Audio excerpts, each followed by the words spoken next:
3. Lesson 3, don't wait for permission.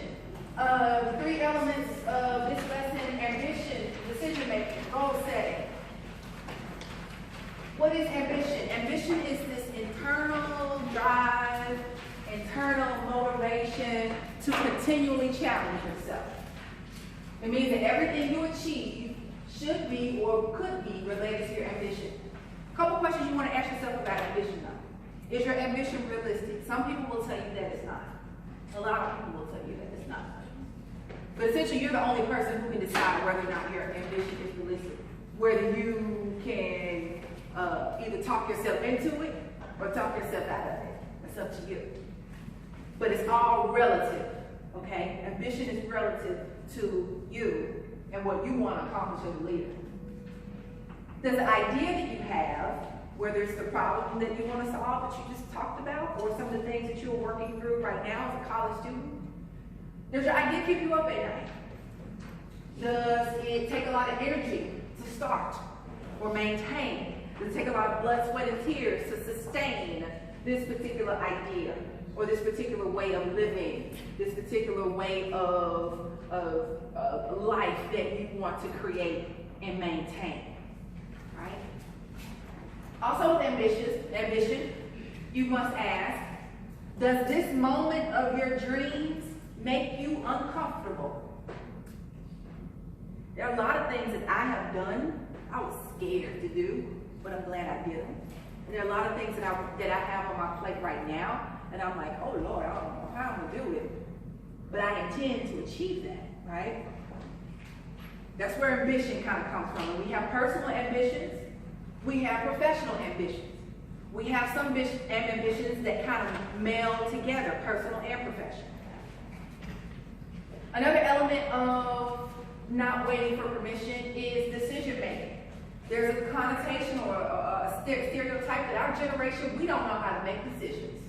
We have to call everybody we know and run an idea past them before we can make a decision. That's not always true, right? What are some of the elements of decision making here? We use this as a virtual skill on a daily basis. Some of the things that we want to commit to is clarity.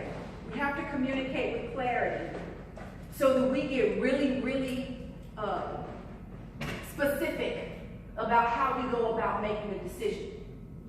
And as you move from one element to the next in your decision-making process, that muscle that you work should grow stronger and stronger over time.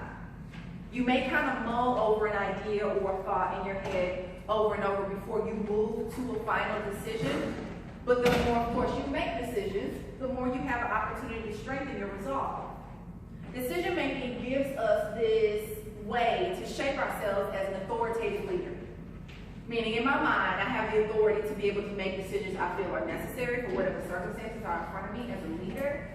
But then also I realize that as soon as I make those decisions, there could be a domino effect. And that's the way in which it impacts others that we lead. As I said, communicating with clarity, committing to that, making a commitment to communicate with clarity so that people won't make the assumption that you're indecisive. So that people won't make the assumption that you don't necessarily know the answers. And you may not know the answers. And that's why communicating with clarity is critical, because you get a chance to ask questions. Also, trying to strike a balance between emotion and logic. This is critical for our generation too. We're going to talk about emotional intelligence after your break. Being able to figure out how to strike a balance between how I feel and what I know. Because sometimes we're often led too in-depth or heavily reliant upon our emotions to help us make a decision. Emotions have its place. It's not a bad thing at all. Emotions have a place, and they're important. But we have to figure out how to strike a balance between emotion and logic. You also want to watch out for the whims. Sometimes I can be a very impulsive decision maker.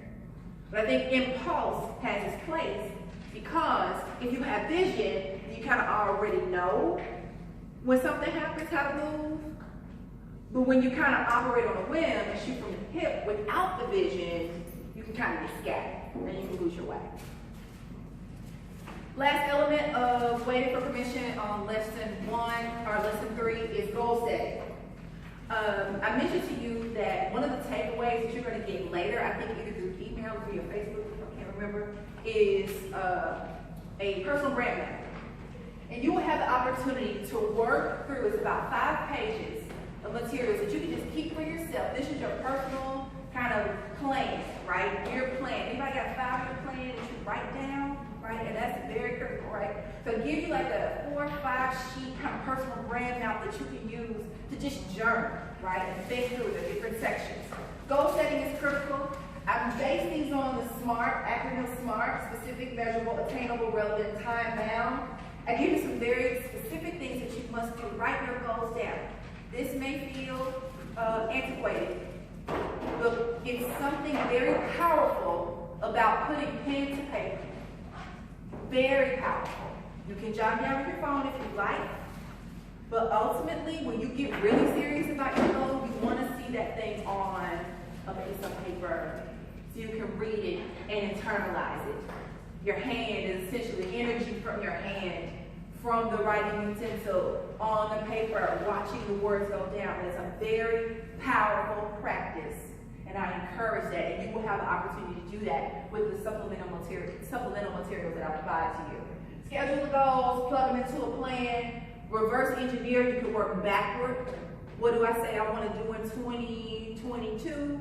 Okay, what does it take for me? What do I need to do now to ensure that I can get there by 2022? Reverse engineer. Create the benchmarks by, in 12 months, I want to drop blank pounds. In 6 months, I want to have $500 in my savings account. What does it look like to do that? All right. What we know about waiting for permission, ambition, decision-making, goal setting, is that if we're unsatisfied with a certain situation, we go figure out how to create a better situation. We don't necessarily have to wait on someone to do that. Our generation, for the most part, we already have permission. If you are waiting on someone to say, yes, you can go change the world, you will probably never get that. You have permission now. There's no reason for you to wait on any type of, okay, it's your turn. Okay, I can grant you access. You already have that. So, page 3, is it page 3 or page 4? 3. Okay. Page 3. Think through what it means not to wait for permission. Do you really trust your ability to make good decisions? Be honest. If it's a no, and you're still working on it, then write that down. If you say, yeah, I kind of do, and I recently realized that I do trust myself to make good decisions based on a recent event, or based on that summer internship, based on that issue I had with my coworker or my mom, etc. I decided something and I was proud of the outcome. I was pleased with the outcome, no matter how easy or how difficult it was. Do I trust myself to make good decisions? And am I comfortable with the outcome, good or bad? Am I okay with what those circumstances will be because I stand on my decision? I didn't wait for permission for the most part. I learned with my first business, I started at 22. I learned with my first business that cliche, you'll see this in the book too, that cliche is better to wait for, ask for forgiveness than to ask for permission.